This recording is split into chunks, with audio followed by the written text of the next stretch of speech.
Hello and welcome to Pardon the Integration, Next Gen Data Management, a podcast where we tackle 3 top trends in the channel today. I'm your host, Ed Hannon, and my guest today is Doug Brockett, president of StorageCraft.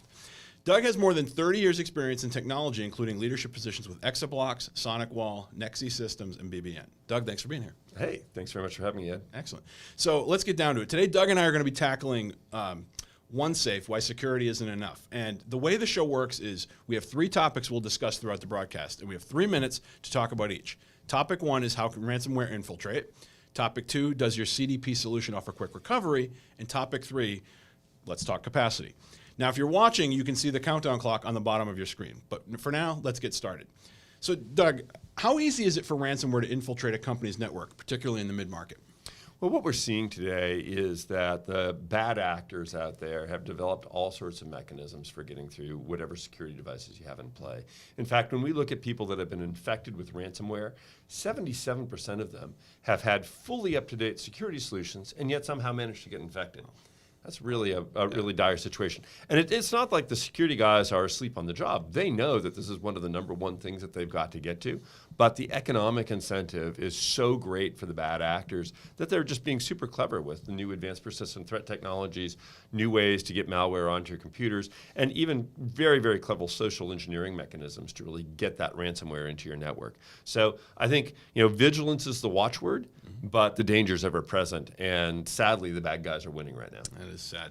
Now, we talk all the time about security, and there are tons of products out there that really promise that they'll protect you against the latest and greatest threats. But you say security isn't enough. Why not? Well, I think you really have to look at this as a layered approach, right? The first thing is prevention. How do I keep myself from getting infected with ransomware, malware up front? The second layer is, in the moment business continuity, right? So I've been attacked.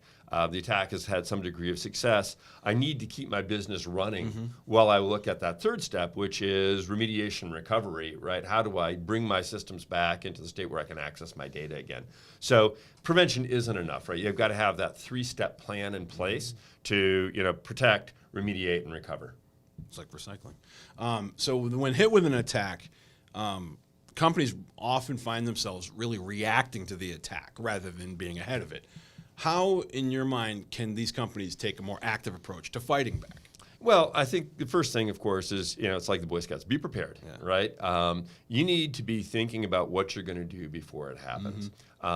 In advance, these things look unpredictable, unforeseeable. You can't imagine it happening. In retrospect, you'll look back at it and say, yeah, that was sort of obvious that, statistically it was going to happen to me.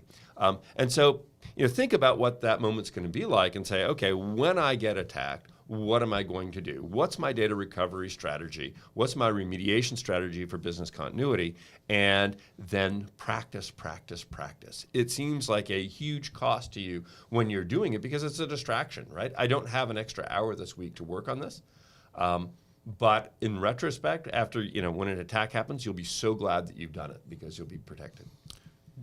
Do you find a lot of your customers are doing that? I think the ones that are more forward-thinking, that are working with partners that really know their stuff, know that this is a best practice, and we see more and more of this happening every day, particularly with the stronger service provider partners who are able to really reach in there and give good counsel to their end users. Excellent. So let's move on to segment 2. Does your CDP solution offer quick recovery? And when we talk about CDP, obviously that's continuous data protection. Why is that so important? Well, I think one of the things that you need to look at with these new types of ransomware attacks is they're often silent corruption attacks. You don't know when you've been attacked, and you don't find out about it until some large fraction of your data has been compromised. And so you're never really sure about which point in time you need to rewind to get your data back. That's a great point. So just having a single point in time protection doesn't actually solve your problem. You need to have a continuous chain where I can essentially roll back time and figure out, okay, this is the point at which I have the last known good copy of this piece of data, and then be able to restore it. And so people need to think about continuous data protection as their ability to protect themselves against the threat or against the action they haven't even seen happen yet, right? But yet silently sitting there undermining their systems. Anecdotally, or maybe you have some statistics to show this, how long after an attack do most companies discover that they've been hit? Is it like hours, minutes, days, weeks? It can literally be weeks where people will have had latent malware sitting in their network, silently corrupting files, and then they don't discover it. This encryption process doesn't necessarily work very quickly, that ransomware will do, right? And depending on the size of the data you have, it may take quite a while before you stumble across the fact that, my goodness, I can't get at the data that I need, or until that malware happens to be triggered. So this is really a big challenge for folks because they don't actually know when they can start trusting their data or what point in time this was good. Excellent. Now, does StorageCraft offer any solutions that deliver those CDP benefits? Well, we're obviously working with customers in lots of areas here. I mean, one of the things that's important is to think about different types of applications that you have. You've got unstructured data volume, which is just growing through the roof. And that's really appropriate for sort of an inline file system CDP where you're taking continuous snapshots of your data.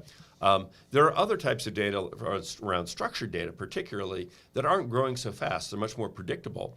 But application consistency is super important. And in that case, we provide an agent-based protection that allows you to reach in there, get a good, quiesced snapshot of your data, and do that on approximately every 15 minutes basis. So we offer multiple types of continuous data protection for the different types of data problems that people are facing. Excellent. And then I know we don't have much time left for in the segment, but I want to just real quick, how does OneXafe meet the needs of those mid-market customers? Yeah, well, I mean, OneXafe is the fully integrated solution, right? So it provides both that application consistent snapshotting for the structured data, as well as immutable snapshots done continuously on your fast-growing unstructured data. So you've got both of those capabilities. Excellent.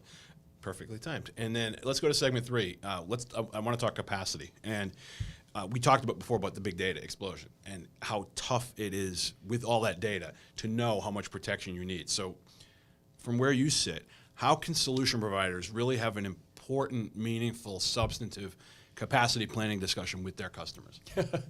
Well, the problem for anyone today is understanding how fast capacities are going to grow. When we take a look at the fact that 90% of the data that's been created in the universe has been created in the last 2 years, what's going to happen over the next 5 years, which is a lot of people's CapEx planning cycle, right?